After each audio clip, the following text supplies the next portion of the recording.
Hi ನಮಸ್ತೆ, welcome to my channel healing and solutions. ಇವತ್ತದ ವಿಷಯ ಅಂದರೆ 5th standard Karnataka public examination.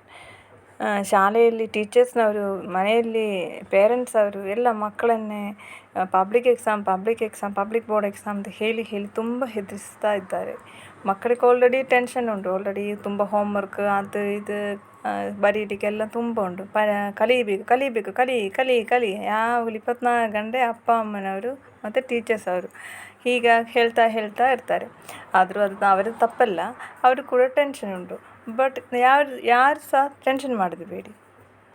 5th standard public ಎಕ್ಸಾಮಿಗೆ ಯಾವ ರೀತಿಯಲ್ಲಿ ಕೂಡ ನಿಮ್ಮದು ಸಿಲೆಬಸ್ ಬಿಟ್ಟು ಕ್ವಶನ್ಸ್ ಕೇಳೋದಿಲ್ಲ. ನಾನೀಗ ತುಂಬ ಕ್ವಶನ್ಸ್ ಡಿಸ್ಕಸ್ ಮಾಡಿದ್ದೆ. ಅದರಲ್ಲಿ ನಾನು ನೋಡಿದ ವಿಷಯ ಅಂದರೆ, ಕೆಲವು ಕ್ವಶನ್ಸ್ ಅವರು ರಿಪೀಟ್ ಮಾಡ್ತಾ ಇದ್ದಾರೆ. ಮತ್ತು ಯಾವ ಕ್ವಶನ್ಸ್ ಕೂಡ ನಿಮ್ಮದು ಪಾಠ ಭಾಗ ಅಂತ ಹೊರಗೆ ಇರೋದಿಲ್ಲ, ಎಲ್ಲ ನಿಮ್ಮದು ಸಿಲೆಬಸ್ ಒಳಗೆ ಉಂಟು. ಬಟ್ ಕೆಲವರು ಹೇಳ್ತಾರೆ, ಟೀಚರ್ಸ್ ಅವರು ಕೂಡ ಹೇಳ್ತಾರೆ, ಎಲ್ಲ ಔಟ್ ಆಫ್ ಸಿಲೆಬಸ್. ನಿಜ ಆಗಲು ಔಟ್ ಆಫ್ ಸಿಲೆಬಸ್ಸೇ ಅಲ್ಲ. ನೀವು ಶಾಲೆಯಲ್ಲಿ ನಿಮ್ಮದು ಪಾಠ ಪುಸ್ತಕದಲ್ಲಿ ಎಂತ ಕಲಿತಿದ್ದೋ ಅದರದ ಬಗ್ಗೆಯೇ ಕ್ವಶನ್ಸ್. ಬಟ್ ಪಬ್ಲಿಕ್ ಎಕ್ಸಾಮಿನೇಷನಲ್ಲಿ ಅವರು ಸ್ವಲ್ಪ ಡಿಫ್ರೆಂಟಾಗಿ ಕೇಳ್ತಾರೆ. ಸೊ ಅದು ನೀವು ಅರ್ಥ ಮಾಡ್ಕೊಳ್ಬೇಕು. ನಾವು ಬಾಯ್ಪಾಠ ಮಾಡಿದರೆ ಪಬ್ಲಿಕ್ ಎಕ್ಸಾಮಿನೇಷನ್ ಬರೀಲಿಕ್ಕೆ ಸ್ವಲ್ಪ ಕಷ್ಟ ಆಗ್ತದೆ. ನಾವು ಯಾವುದು ಕಲಿತರೆ ಕೂಡ ಅದು ಸ್ವಲ್ಪ ಅಂಡರ್ಸ್ಟ್ಯಾಂಡ್ ಮಾಡಿ ಕಲಿಬೇಕು.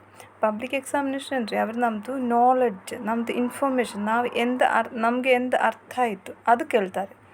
ನಾವು ಸಾಧಾರಣ ಶಾಲೆಯಲ್ಲಿ ಎಕ್ಸಾಮಿನೇಷನ್ ಆದ್ದರಿಂದ ಅವರು ಕೆಲವು ಕ್ವಶನ್ಸ್ ಕೇಳ್ತಾರೆ, ಅದರದ್ದು ಆನ್ಸರ್ ನಾವು ಆಲ್ರೆಡಿ ಬಾಯ್ಪಾಠ ಮಾಡಿದ್ದಾರೆ ಅಂದರೆ ನಮಗೆ ನೋಟ್ಸ್ ಎಲ್ಲ ಕೊಡ್ತಾರೆ. ಅದೇ ಸೇಮ್ ಕ್ವಶನ್ಸ್ ಅವರು ರಿಪೀಟ್ ಮಾಡ್ತಾರೆ. ಬಟ್ ಪಬ್ಲಿಕ್ ಎಕ್ಸಾಮಿನೇಷನಲ್ಲಿ ಅದಲ್ಲ, ನಮ್ಮದು ನಾಲೆಡ್ಜ್, ನಾವು ಎಂತ ಕಲಿತದ್ದು, ನಿಜವಾಗಲೂ ನಾವು ಎಂತ ಕಲಿತದ್ದು, ನಮಗೆ ಎಂಥ ಒಂದು ಪಾಠ ಕಲಿಯುವಾಗ ಎಂತ ನಮಗೆ ಅಂಡರ್ಸ್ಟ್ಯಾಂಡ್ ಆಯಿತು, ಅದೇ ಅವರು ಪಬ್ಲಿಕ್ ಎಕ್ಸಾಮಿನೇಷನಲ್ಲಿ ಕೇಳ್ತಾರೆ. ಸೊ ಒಂದು ಇಂಗ್ಲೀಷ್ದು ಒಂದು ಕ್ವಶನ್ ಪೇಪರ್ ನಾವು ನೋಡಿದರೆ ಅದರಲ್ಲಿ ಗ್ರಾಮರ್ಗೆ ತುಂಬ ಇಂಪಾರ್ಟೆನ್ಸ್. ಅದು ಕೂಡ ಗ್ರಾಮರಲ್ಲಿ ಅವರು ವೆರ್ಬ್ ಎಂದ, ಪ್ಲೂರಲ್ ಎಂದ, ಮತ್ತು ಸಿಂಗುಲರ್ ಪ್ಲೂರಲ್ ಗೊತ್ತುಂಟಲ್ಲ. ಸಿಂಗುಲರ್ ಅಂದರೆ ಕಾರ್ ಅಂದರೆ ಸಿಂಗುಲರ್, ಪ್ಲೂರಲ್ ಅಂದರೆ ಕಾರ್ಸ್, ಮತ್ತು ಎ ಆರ್ ಆ್ಯನ್, ಮತ್ತು ಆಡ್ಜೆಕ್ಟಿವ್, ಗುಡ್ ಬಾಯ್, ಬ್ಯಾಡ್ ಬಾಯ್. ಅದು ಗುಡ್ ಅಂದರೆ ಆಡ್ಜೆಕ್ಟಿವ್. ಅದೇ ಥರ ಕ್ವಶನ್ಸ್ ಅವರು ಕೇಳ್ತಾರೆ. ಮತ್ತು ಬೇರೊಂದು ವಿಷಯದ ಕಾಂಪ್ರಿಹೆನ್ಷನ್ ಅಂತ ಹೇಳ್ತಾರೆ. ಕಾಂಪ್ರಿಹೆನ್ಷನ್ ಅಂದರೆ ಒಂದು ಪ್ಯಾರಾಗ್ರಾಫ್ ಕೊಡ್ತಾರೆ, ಅಲ್ಲಾದರೆ ಒಂದು ಪೋಯಮ್ ಅದು ಪಾರ್ಟ್ ಕೊಡ್ತಾರೆ. ಅದು ನಾವು ಓದಬೇಕು. ಸರಿಯಾಗಿ ಓದಿದವರಿಗೆ ಆನ್ಸರ್ ಬರೀಲಿಕ್ಕಾಗತ್ತೆ, ಕರೆಕ್ಟ್ ಆನ್ಸರ್ ಬರೀಲಿಕ್ಕಾಗ್ತದೆ.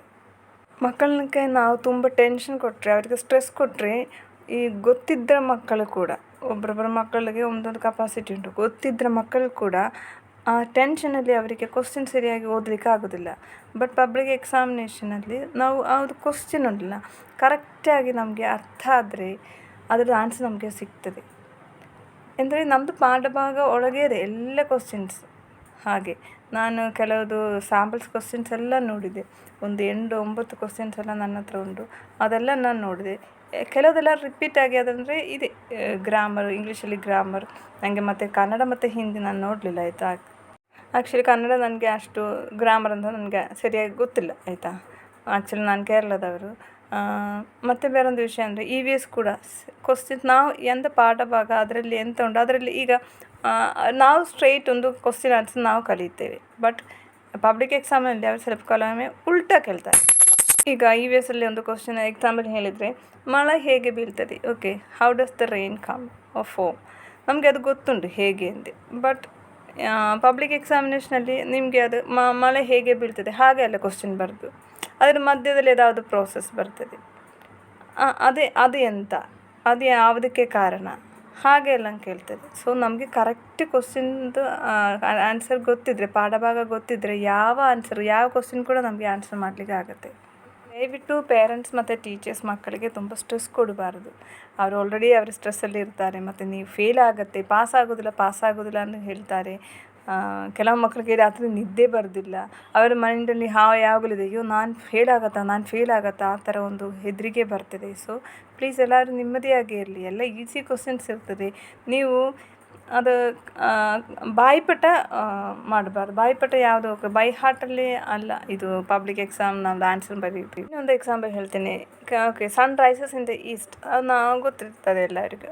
ಕೆಲವೊಮ್ಮೆ ಓಕೆ ಪಬ್ಲಿಕ್ ಎಕ್ಸಾಮಲ್ಲಿ ಹೀಗೆ ಕೇಳ್ತೇವೆ, when you wake up in the morning what you see in the east direction or whom do you see in the east direction. Answer ಅಂತ ಸೂರ್ಯ. ಸೊ ಕೆಲವು ಮಕ್ಕಳಿಗೆ ಕನ್ಫ್ಯೂಷನ್ ಆಗುತ್ತೆ.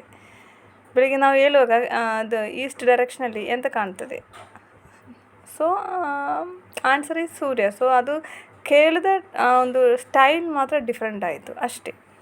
ಇನ್ನೊಂದು 8 ದಿನ ಮಾತ್ರ ಉಂಟು ಎಕ್ಸಾಮಿಗೆ. ಸೊ ಎಲ್ಲರೂ ಸ್ಯಾಂಪಲ್ ಕ್ವಶನ್ಸ್, ಮಾಡಲ್ ಕ್ವಶನ್ಸ್, ಲಾಸ್ಟ್ ಇಯರ್ದು ಕ್ವಶನ್ಸ್ ಎಲ್ಲ ಇಂಟರ್ನೆಟ್ಟಲ್ಲಿ ಸಿಗ್ತದೆ, ಅದೊಂದು ಸಾಲ್ವ್ ಮಾಡಿ.